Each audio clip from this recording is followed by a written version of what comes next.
por aqui, eu sigo falando agora a respeito do assunto da semana e destas últimas semanas e vai seguir em frente. Nós falamos a respeito dos dois casos atípicos de doença da vaca louca, que foi encontrado ou identificado em bovinos no estado de Minas Gerais e também no estado de Mato Grosso. Com isso, houve um cenário no qual o governo brasileiro, através do Ministério da Agricultura e a China, suspenderam de maneira espontânea as exportações, os embarques de carne bovina, e agora há uma expectativa de que os exames laboratoriais, e isso é importante que ocorra, né, porque é como que o governo brasileiro vai comprovar que os casos foram de fato atípicos, eles fiquem prontos e sejam enviados à China. Isso deve ter uma duração aí de até 20 dias para que esses laudos sejam enviados aos chineses. Uma outra questão importante é que, mesmo sabendo que isso deve se resolver rapidamente, né, que são um pouco mais de 15 dias, sabemos também que aí tem uma paralisação geral nos embarques de carne bovina e todo um cenário que acaba respingando nas propostas de compra para o boi gordo. Semana passada nós víamos o mercado futuro caindo bastante e depois também o mercado físico.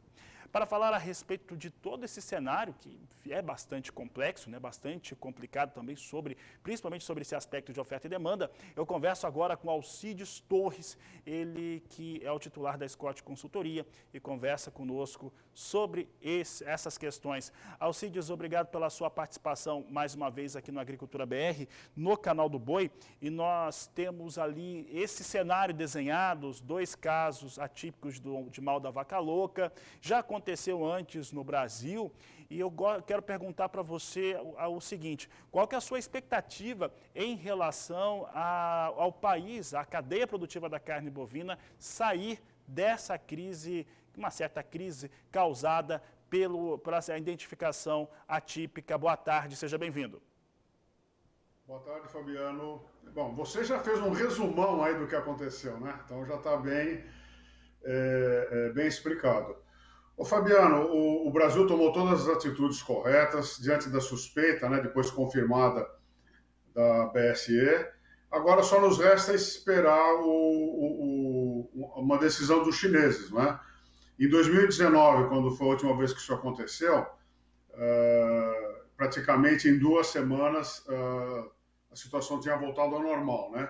E essa sua expectativa aí de 20 dias vai de acordo com o que aconteceu em 2019. Tá? De maneira, assim, no conjunto das coisas, eu acredito que o prejuízo não seja grande, é claro, que se a China voltar a comprar, mas aqui, pontualmente, né, quem tem boi confinado que tem que soltar boi agora, e quem estava na posição invertida na bolsa, vai amargar aí algum tipo de prejuízo, sim. Nós víamos, principalmente no mês de agosto, um cenário, principalmente aqui no Mato Grosso do Sul, do pecuarista tá com pouca pastagem, para falar a verdade, quase nada de pastagem, e precisou realmente fazer abates de bovinos. Esse cenário ele já vinha acontecendo no mês de agosto, no qual nós tínhamos preços que eu posso dizer um pouco menores, causado aí pela instrumentação, consumo mais baixo no mercado interno brasileiro e também essa necessidade de abater animais, já que não dava para manter nas áreas de pastagem, pelo menos no Mato Grosso do Sul, nas áreas que nós observamos. Somado a esse elemento que nós acabamos de destacar em relação à identificação atípica do mal da vaca louca aqui no Brasil, como é que você acha que fica a questão do abate? No final da semana passada, eu verificava que muitas indústrias não estavam fazendo aquisições, né? Tinham aquisições muito pontuais. Como é que fica essa relação? Olha, é verdade, a gente passou aí por Vamos agora fazer a comparação. A situação nesse ano é mais dramática do que foi em 2019, não é? A gente está com um consumo de carne bovina baixo, né? O consumo per capita caiu. A gente imaginava, sem o caso da BSE, que essa sobreoferta que a gente estava tendo, ela se extinguisse ou ficasse amena a partir aí da segunda quinzena de setembro, terceira semana do mês. Agora, com a BSE, isso vai ser jogado lá para começo de outubro, meados de outubro. Então, é um mercado frouxo daqui até lá, tá? O que provocou essa sobreoferta? Uma concentração de desova de gado confinado, frio e geada, né, que provocou esse descarte a mais de gado, e é claro, depois veio o fogo em cima disso tudo, em muitas fazendas, o sujeito fica sem alternativa nenhuma, tá? Agora, mas por que isso está acontecendo? Na verdade, não tem muito boi, tá? Todos os frigoríficos estavam trabalhando com uma ociosidade elevada, só que o consumo, o mercado interno, está difícil de absorver isso, tá? A carne subiu muito de preço, tá? Já era uma previsão que isso acontecesse, tá? Então, eu não vejo nesses próximos 15, 20 dias, 30 dias, a não ser, é claro, que o processo se desenvolva com maior rapidez, mas o cenário é de mercado frouxo mesmo nessas próximas 2 ou 3 semanas, viu, Fabiano? Alcides, você falou do mercado frouxo. E também comentou a questão da ociosidade das plantas industriais. Essa ociosidade, ela representa, já de maneira direta, um custo maior na indústria frigorífica.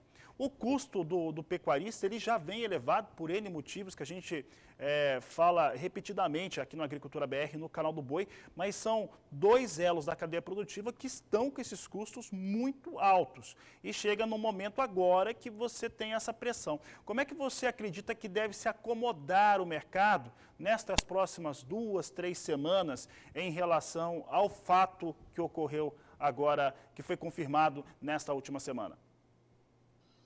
Ô Fabiano, olha, se a gente, o futuro ninguém adivinha, né? Então a gente faz uma retrospectiva. Em 2019, a cotação da arroba do boi gordo caiu aí entre 3,6% e 4%, tá? Então talvez isso a gente assista agora. Os custos de produção aumentaram e o custo do frigorífico também aumentou, ou seja, o custo da cadeia aumentou, inclusive para o consumidor final, né? Ele também está tendo que gastar mais para consumir a mesma quantidade de alimento.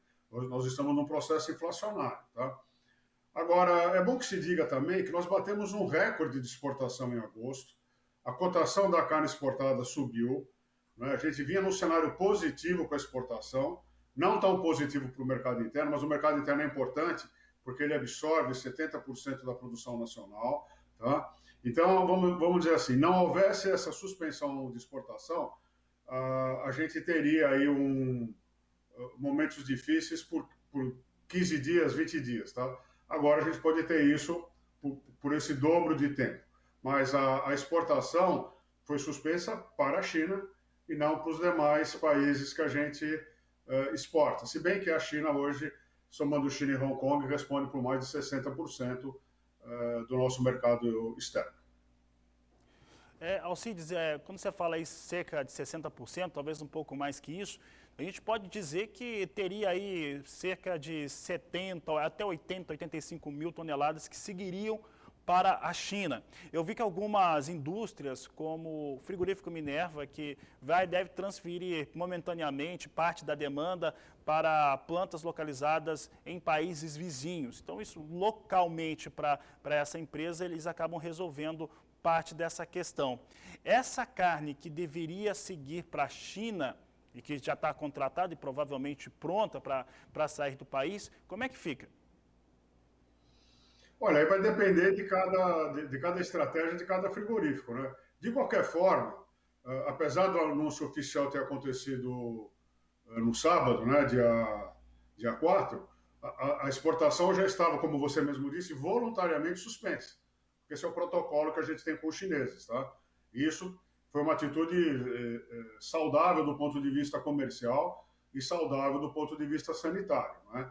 O Brasil, ele continua com risco quase zero de ter encefalopatia espongiforme bovina, de ter a doença da vaca louca. E por que isso? Porque a gente não usa resíduos de origem animal na ração do gado, a maioria do nosso gado, inclusive, é produzido em pasto, não é?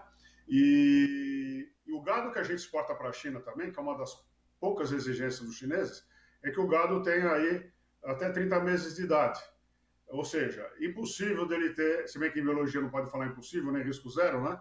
mas é quase certo que nunca nós vamos ter uma carne contaminada com essa doença. Ou seja, a gente espera que a evolução desse fato seja resolvido rapidamente.